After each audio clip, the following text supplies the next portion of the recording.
This is Mr. Eugene, and today we're examining something that relationship experts refuse to acknowledge: the hidden relationship tax that's driving capable men to opt out of partnerships entirely. And I'm not talking about financial costs, though those are significant. I'm talking about the emotional, mental, and psychological costs that accumulate daily until men reach the breaking point where they calculate their peace versus their partnership and discover the math simply doesn't add up anymore. Every relationship has a tax: the compromise, the effort, the emotional labor, the sacrifices required to maintain partnership. Historically, this tax was worth paying because the benefits justified the costs. But something fundamental has shifted. For many men, particularly men over 40 who've lived both sides, that tax has become higher than the reward. The costs keep expanding while the benefits keep shrinking until the equation inverts entirely. And before we get into this, let me tell you why this analysis matters to me personally and why I'm willing to quantify what society insists should be unquantifiable. Because I spent 15 years paying relationship tax without doing the math. I accepted the costs as normal, as what relationships require, as the price of partnership. And I never calculated whether the benefits I was receiving justified the costs I was paying. I just assumed they did because that's what I was told. Then I got divorced, and in the aftermath, living alone for the first time in 15 years, I started actually tracking the costs I'd been paying versus the benefits I'd been receiving, and the numbers were devastating. I'd been operating at massive loss for over a decade without realizing it because I never did the accounting. I was paying enormous relationship tax for diminishing returns and convincing myself it was normal. So when I eventually started dating again, I went in with spreadsheet mentality. Every cost got tracked, every benefit got measured.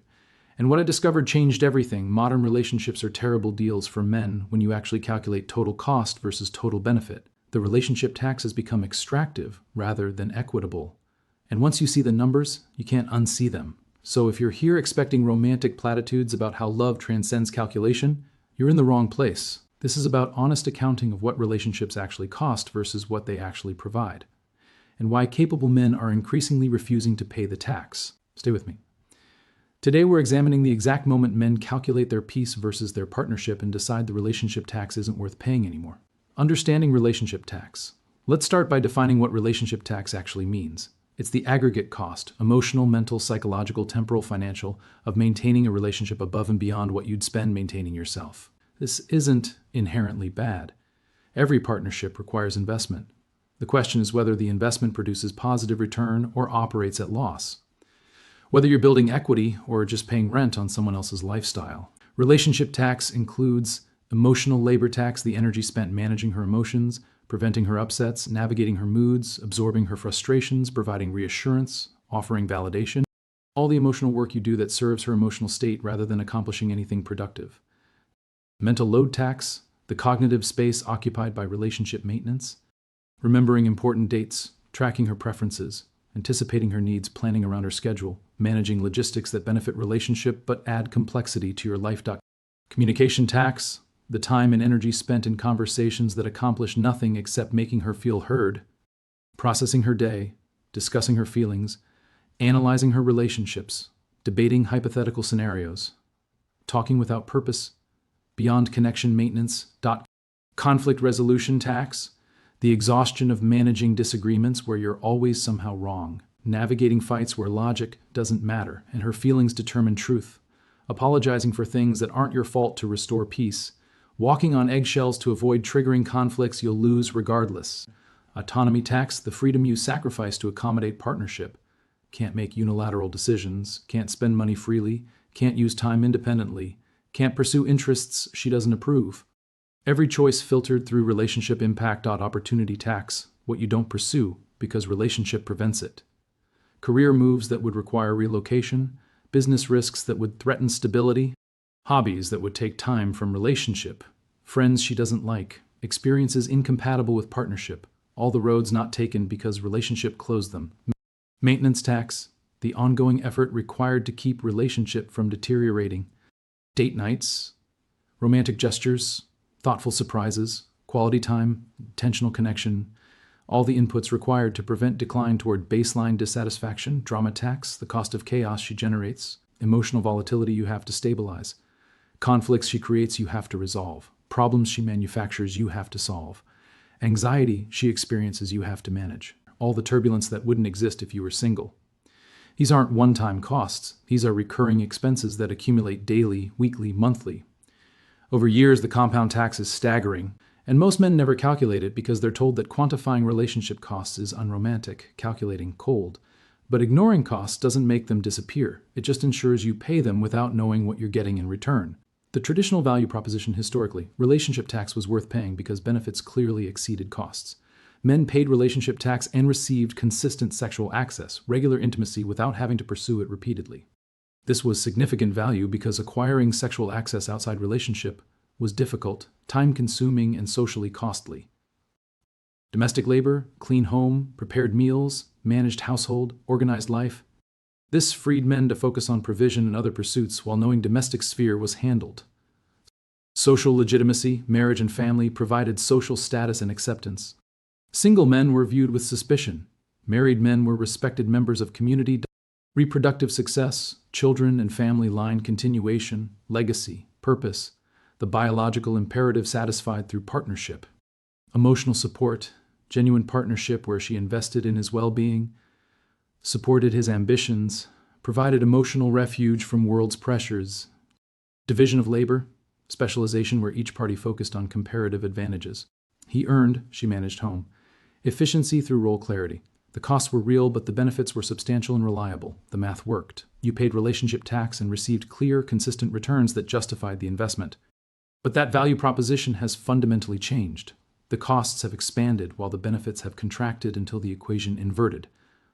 The modern value extraction.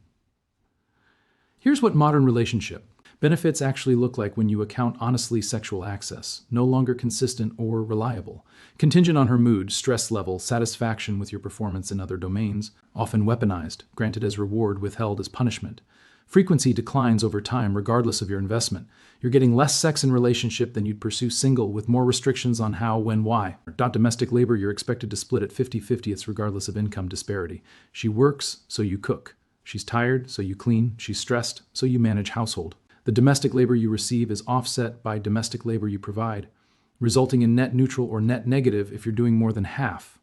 Social legitimacy, being married no longer provides significant status.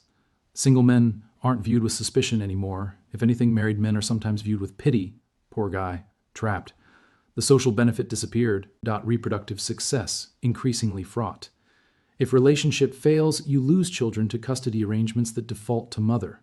You're funding children you might see every other weekend.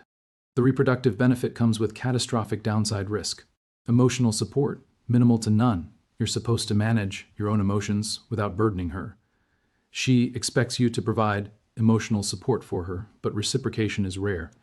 You're emotional labor provider, not emotional labor recipient. Division of labor, eliminated. You're both supposed to earn, both supposed to do domestic labor, both supposed to manage everything. No specialization, no efficiency, just equal grinding in all domains with no comparative advantage optimization. So what are you actually receiving for your relationship tax? Conditional sexual access that declines over time. Neutral domestic labor at best, no social status benefits, reproductive risk, one-way emotional labor, inefficient division of labor. Meanwhile, the costs have exploded. Emotional labor demands have increased, mental load has expanded, autonomy restrictions have intensified, opportunity costs have grown, drama tax has skyrocketed. Maintenance requirements have multiplied. You're paying more for less, operating at loss, and expected to pretend the math works. The peace calculation. Let me show you the calculation men over 40 are making. Because once you've lived both partnered and single, you can compare total life quality accurately. Partnered life quality equation, benefits, conditional intimacy, plus neutral domestic labor, plus minimal emotional support. Costs, emotional labor, plus mental load, plus communication tax, plus conflict resolution, plus autonomy loss, plus opportunity cost, plus maintenance requirements, plus drama management, equal to net quality of life, single life quality equation, benefits, complete autonomy plus no emotional labor obligations, plus no conflict, plus no drama, plus opportunity freedom, plus mental clarity, plus peace, costs, handling domestic labor yourself, plus pursuing intimacy when desired, equal to net quality of life. When men do this math honestly, single life wins. Not by a little, by a lot. Here's the calculation I did personally after divorce. Partnered, I was getting inconsistent sex, maybe 2 to 3 times monthly. Neutral domestic labor, we split everything. Zero emotional support. I managed my emotions privately and constant emotional labor obligation. managing her moods daily. I was losing autonomy over money, time, decisions, losing opportunity to pursue career moves or risky ventures, spending 10 to 15 hours weekly on relationship maintenance, spending another 5 to 10 hours weekly managing drama and conflict. Net benefit, inconsistent intimacy. Minus 20 plus hours weekly of obligation minus complete autonomy loss minus opportunity cost. Clearly negative. Single, I handle my own domestic labor, maybe 5 hours weekly. I pursue intimacy when I want it, occasional dating, maybe 3 to 5 hours monthly when interested. I have complete autonomy over everything. Zero emotional labor obligation, zero conflict, zero drama. Complete opportunity freedom.net benefit, autonomy plus peace plus freedom plus mental clarity minus 5 hours weekly domestic labor minus occasional pursuit effort. Massively positive. The difference is staggering. Single life provides higher quality of life at lower total cost. It's not even close.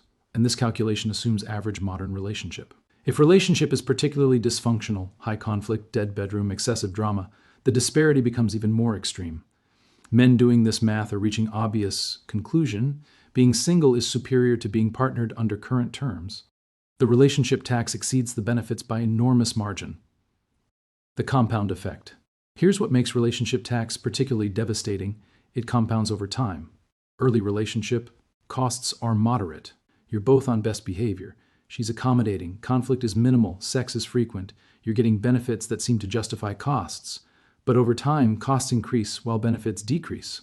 This is the insidious part. Year 1 to 2, relationship tax is maybe 5 to 10 hours weekly.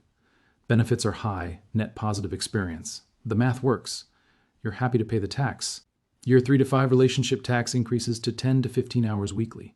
Benefits begin declining. Sex becomes less frequent. She becomes less accommodating. But you're invested now. You convince yourself it's normal. The math is turning negative, but you don't notice because change is gradual. Year 6 to 10, relationship tax is 15 to 25 hours weekly. Benefits have declined significantly. Sex is rare. Emotional support is non-existent. Conflict is constant, but you're deeply invested. Married maybe.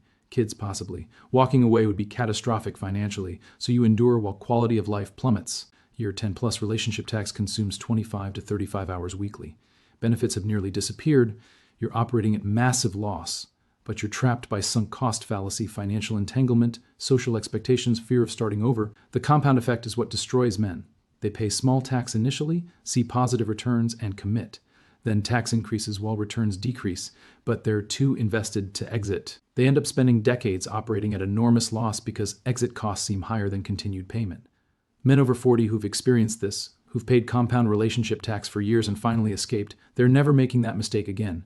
They've learned that relationship tax compounds while benefits depreciate, and they're refusing to enter that equation again. The autonomy calculation. Let me break down autonomy tax, specifically because this is often the largest hidden cost. As single man, your autonomy is complete financial autonomy. Your income is yours. You decide how to spend it, save it, invest it. No negotiation, no justification, no permission required. Want to buy something? Buy it. Want to invest somewhere? Invest. Want to save aggressively? Save. Your money, your choices.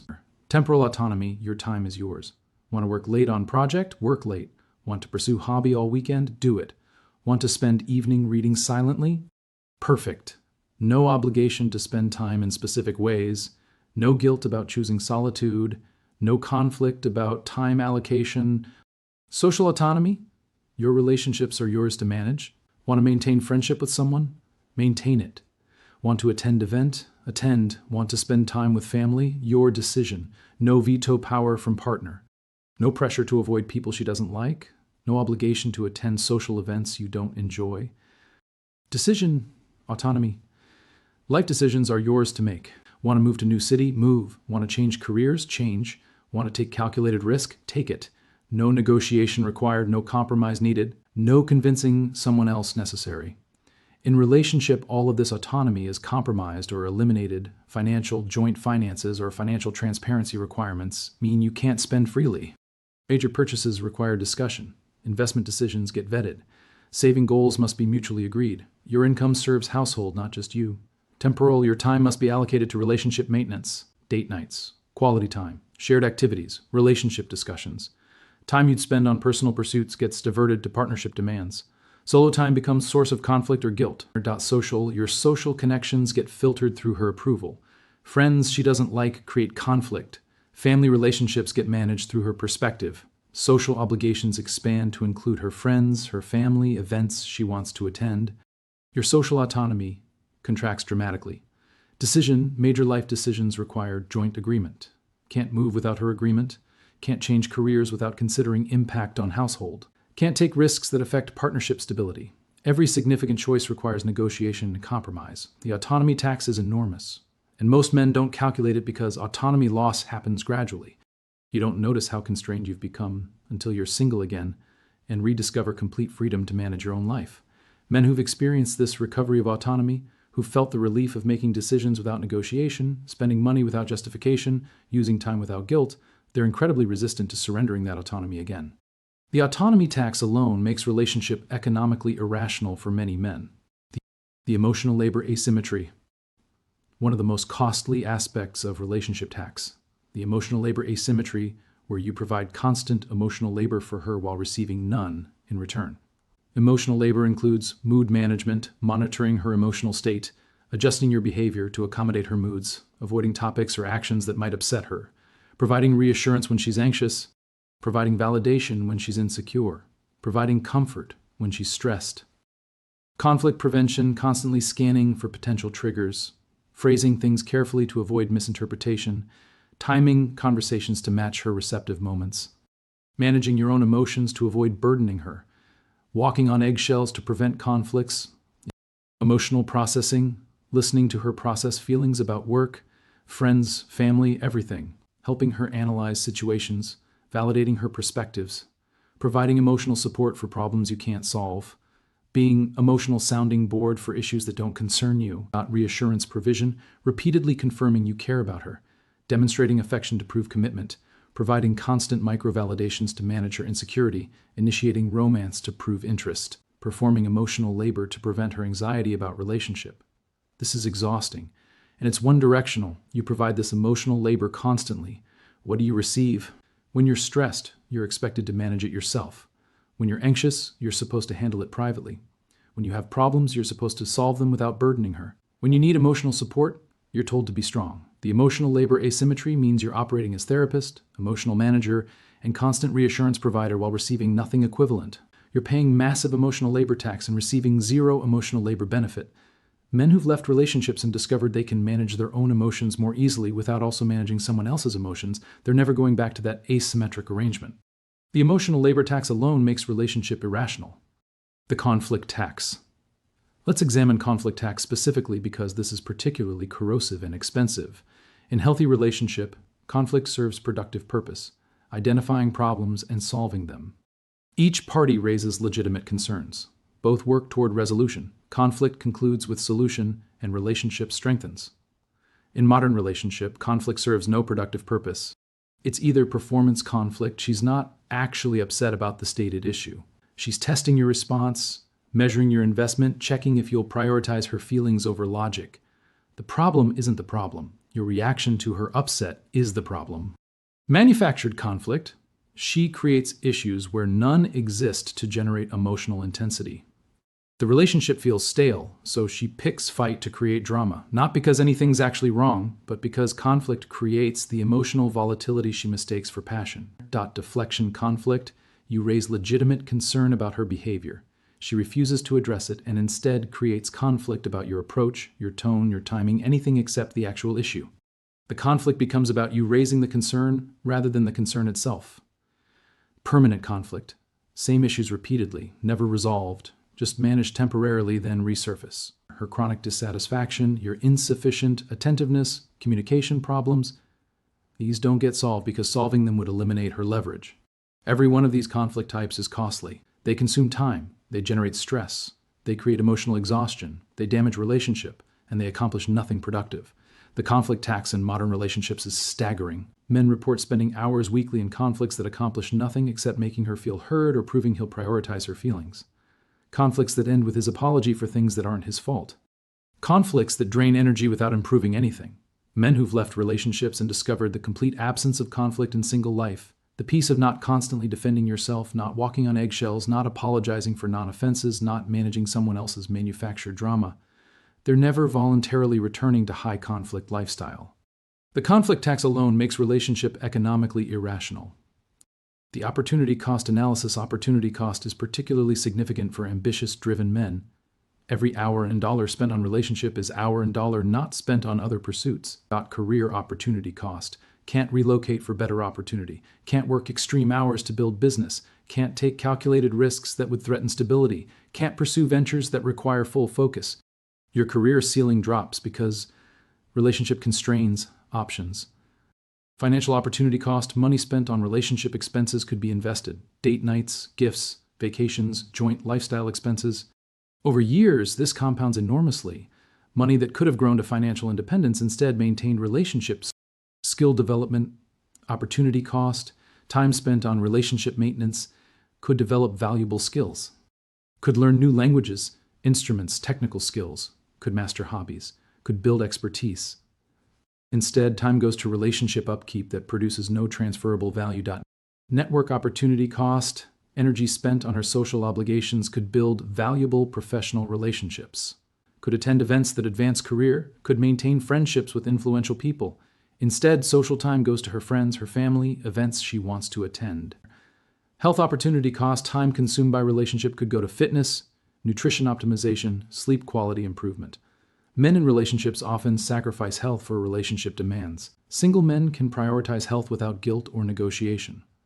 For driven men, the opportunity cost of relationship is especially painful. They're watching their potential being consumed by relationship demands while less constrained men advance past them. They're sacrificing achievement for partnership that doesn't actually value their ambition. Men who've left relationships and channeled that recovered time and energy into career, skills, health, network, who've watched their lives dramatically improve from reallocation, they're never again volunteering to pay that opportunity cost. The returns on personal investment vastly exceed returns on relationship investment. The maintenance requirement, inflation. Here's a factor that makes relationship tax especially burdensome. Maintenance requirements inflate over time while benefits decrease. Early relationship, maintaining her happiness is relatively easy. You're both excited. Novelty generates satisfaction. Small gestures create big impact. Relationship maintains itself through mutual enthusiasm. But over time, maintenance requirements inflate gesture inflation. The romantic gesture that thrilled her in year 1 barely registers in year 5. Flowers were special, now they're expected. Nice dinner was treat, now it's baseline. Thoughtful surprise was exciting, now it's minimum. You need bigger, more expensive, more elaborate gestures to generate equivalent satisfaction. Time inflation. Quality time that satisfied her in year 1 is insufficient in year 5. 2 hours weekly was enough. Now she needs full day weekly. 1 date night monthly worked. Now she needs weekly. Attention requirements expand constantly. Validation inflation, reassurance that settled her insecurity in year 1 no longer works in year 5. You've told her you love her 1,000 times, she needs 1,001. You've demonstrated commitment repeatedly, she needs constant re-demonstration. Validation requirements increase while impact decreases. Standard inflation, the lifestyle that satisfied her in year 1 is inadequate in year 5. The apartment was fine, now she needs house. The modest vacation worked, now she needs luxury trip. The simple life was enough, now she needs upgrades. Lifestyle standards inflate while income might not. This maintenance inflation creates accelerating cost structure. You're paying more each year to maintain equivalent satisfaction. Eventually, you're paying enormous maintenance tax and she's still dissatisfied because her standards have inflated beyond your ability to satisfy them. Men who've experienced this maintenance inflation, who've watched requirements expand while appreciation decreased, they're refusing to enter that pattern again. They've learned that relationship maintenance operates on an inflationary model that makes it increasingly expensive over time. The drama cost. Let's quantify drama cost, because this is often dismissed as just how relationships are when actually it's major expense. Drama includes manufactured crises, problems she creates that you must solve, social conflicts you must mediate, emotional emergencies you must manage, family situations you must navigate, all situations that wouldn't exist or wouldn't be your responsibility if you were single. Emotional volatility, her mood swings you must accommodate, her anxiety you must soothe, her anger you must deflect, her sadness you must lift. Emotional roller coaster you're supposed to ride with her while maintaining your own stability. Test management, constant fitness tests, checking if you're still high value. Manufactured scenarios to see how you respond. Deliberate button pushing to measure your reaction. All the games designed to assess your investment level that consume energy without accomplishing anything productive. Not social drama. Conflicts with her friends you get pulled into. Problems with her family you must help resolve. Social politics you must navigate. All the interpersonal chaos in her network that becomes your problem through proximity. Comparison drama, her insecurity about other women requiring reassurance, her jealousy of your female contacts requiring management, her anxiety about your past requiring constant validation, all the drama generated by her comparison of herself to others. This drama is exhausting. It's also completely unnecessary. It wouldn't exist if you were single. It's pure cost with zero benefit. Drama that consumes time, generates stress, depletes energy, and accomplishes nothing except proving you'll tolerate drama. Men who've left relationships and discovered the complete absence of manufactured drama in single life, the peace of days without crisis, emotions without volatility, life without constant testing, they're never voluntarily returning to high-drama lifestyle. The drama tax alone makes relationship economically irrational for many men. The breaking point, calculation. So when does man reach breaking point? When does he calculate that relationship tax exceeds benefits and decide to opt out? It typically happens when one of these conditions is met. Condition 1, total cost exceeds total benefit. He does honest accounting. Adds up all costs: emotional labor, mental load, communication tax, conflict, autonomy loss, opportunity cost, maintenance, drama. Compares to benefits actually receiving: inconsistent intimacy, neutral domestic labor, minimal emotional support. Realizes he's operating at massive loss. Decides to stop paying. Condition 2, peace comparison, reveals disparity. He experiences period of peace, business trip, weekend alone, separation, and compares it to normal life with partner. Realizes he's happier, calmer, more productive, more energized when alone. Recognizes that relationship is net subtraction from quality of life, not addition. Chooses peace permanently. Condition 3, benefit withdrawal without cost reduction. She withdraws primary benefits. Sex becomes rare. Emotional connection disappears. Respect evaporates, but still demands he pay full relationship tax. He's paying everything, receiving nothing. The exploitation becomes undeniable. He exits. Condition 4, alternative calculation shows superiority. He calculates what single life would look like. Complete autonomy, zero conflict, no drama, peace, freedom, opportunity. Compares to current reality. Single life is obviously superior. The alternative is better than the reality. He chooses alternative. Condition 5, compound effect, becomes unbearable. Years of increasing tax and decreasing benefit finally exceed tolerance. The compound accumulation of costs and erosion of benefits creates total life quality so low that anything else, including single life he fears, is superior. He exits simply to stop the bleeding. Once man reaches any of these breaking points, he's done. Not angry, not emotional, just done. The math doesn't work. The investment doesn't produce return. The tax isn't justified by benefits, so he stops paying. And critically, once he experiences life without relationship tax, once he lives the peace, autonomy, freedom, and simplicity of single life, he's incredibly resistant to ever paying that tax again. Because he now knows from direct experience that single life provides higher quality of life at lower total cost. Why men over 40? This pattern particularly affects men over 40 for specific reasons. Experience. They've been in relationships. They know what it costs. They know what it provides. They can calculate accurately because they have data. Younger men are operating on hope. Older men are operating on evidence. Not reduced biological drive. Testosterone declines. The biological imperative to pursue women weakens. They can think clearly without hormones hijacking decision-making. The cost-benefit becomes visible without biology distorting it. Financial stability. They can afford single life comfortably. They're not seeking partner for financial reasons. They have resources to live well independently. Financial pressure to partner is gone. Limited runway. They recognize they have maybe 30 to 40 years left. They're not willing to spend that limited time operating at loss. Quality matters more than quantity at this life stage. They choose peace over partnership if partnership costs peace. Lowered social pressure. Society cares less whether men over 40 are partnered. The pressure to couple that exists in 20s and 30s diminishes. They can choose single life without significant social cost. Wisdom. They've learned that societal narratives about relationships are often wrong, that you don't need partner to be happy. That single life can be rich and fulfilling. That relationship for its own sake isn't valuable if relationship makes you miserable. All these factors converge to make men over 40 particularly likely to calculate relationship tax honestly and refuse to pay it. They have experience, clarity, resources, and wisdom to recognize that modern relationships are terrible deals for men. What this means going forward. So what happens as more men calculate relationship tax and refuse to pay it? Marriage rates continue declining. Men who would have married under traditional terms refuse marriage under modern terms. Marriage rates drop further as men opt out. Women's bargaining position weakens as high-value men exit market. Women lose leverage, can't demand high tax if high-value men won't pay it. Either women moderate demands or accept worse options. Social narrative shifts, can't blame men for opting out when opt-out is economically rational. Narrative must shift from men failing to acknowledging modern relationships are extractive for men. Relationship terms may rebalance. If enough men refuse current terms, market forces may create pressure for terms to become more equitable. Supply and demand eventually forces correction, or society adapts to high single rate. Alternatively, high percentage of population single becomes new normal.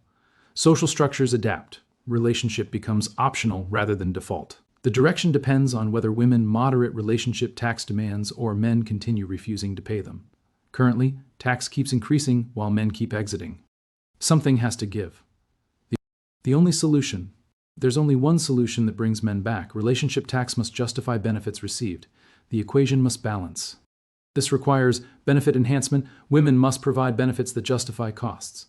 Consistent intimacy, genuine emotional support, real partnership, actual value beyond just her presence.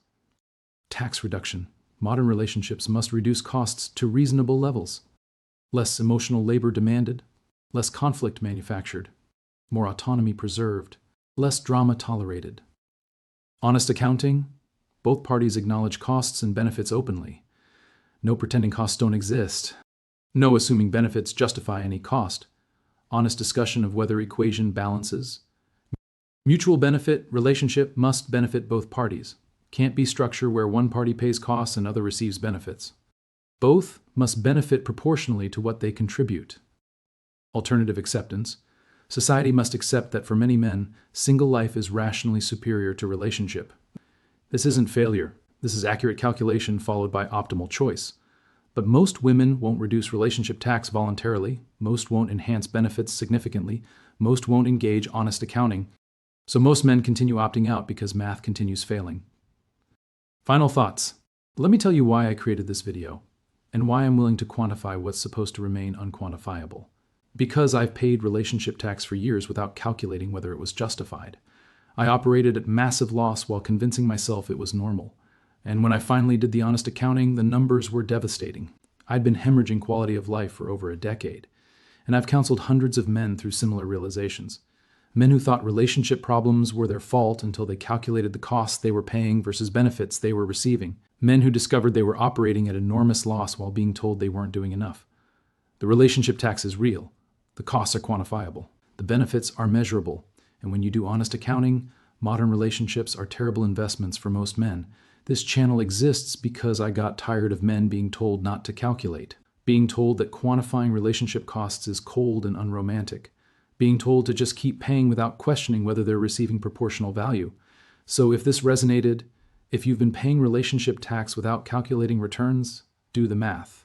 Add up the actual costs, measure the actual benefits, be brutally honest about whether the equation balances, and if it doesn't, make the economically rational choice. Drop a comment about your relationship tax calculation. What are you paying? What are you receiving? Does the math work? Share so other men can learn from your accounting. Subscribe for more truth about relationship economics that nobody else will state this honestly. Because this channel will never tell you to keep paying costs that exceed benefits. We'll never tell you that calculating returns on investment is unromantic. We'll never frame economically rational opt-out as male failure. The relationship tax is too high. The benefits are too low. The math doesn't work. And refusing to pay isn't failure. It's financial literacy applied to relationships. Choose accordingly.